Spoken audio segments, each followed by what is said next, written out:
মুসলিম মা ভাই বোনেরা অন্নপূর্ণা যোজনা পাচ্ছে, সমস্ত প্রকল্প তারা পাচ্ছে।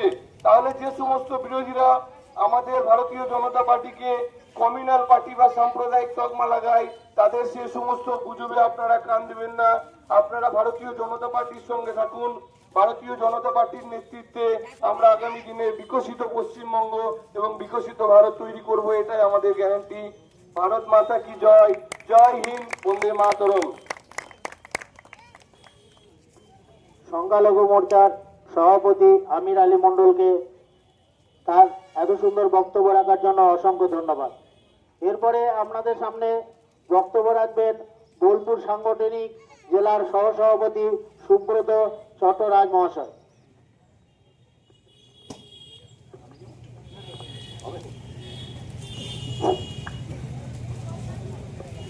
আজকে বোলপুর সাংগঠনিক জেলার যে আমাদের 4 নম্বর মণ্ডল, নানুর বিধানসভার 4 নম্বর মণ্ডল, সেই মণ্ডলে আপনাদের সামনে আর মুলুক যে সিনেমাতলা, সেই সিনেমাতলার সামনে আমরা এসেছি, হাজির হয়েছি 100 দিনের যে সরকারে অতিক্রান্ত সেগুলো নিয়ে কিছু বলার জন্য।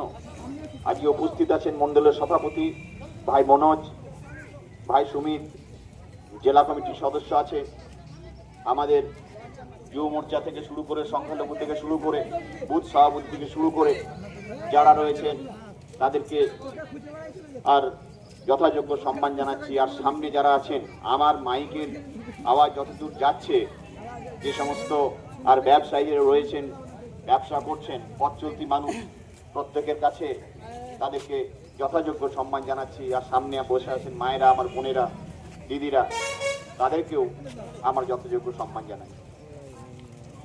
আজকে 4ই মে একটা সরকার পরিবর্তন হয়েছে পশ্চিমবঙ্গের বুকে। দীর্ঘদিন আর সিপিএম এবং তার আগে কংগ্রেস, তারপর সিপিএম, তারপরে তৃণমূল, পুরো স্বাধীনতার পর থেকে আর তারাই পশ্চিমবঙ্গে সরকার গড়েছে, পশ্চিমবঙ্গকে যেভাবে চালিয়েছে। কিন্তু ডবল ইঞ্জিন সরকার যে গতিতে এগোয়, একটা সিঙ্গেল ইঞ্জিন আর ডবল ইঞ্জিন তার মধ্যে পার্থক্য থাকে। তো 4 তারিখের পর 9 মে আমাদের সরকার গঠন হয়েছে।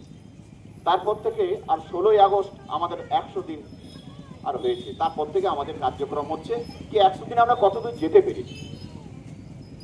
ভোটের আগে প্রতিশ্রুতি, ইস্তাহার, কি করা হবে, কি করতে পারবো, সমস্ত বলা হয়েছে। আর সেইগুলোকে ইমপ্লিমেন্টেশন করার জন্য আর সরকার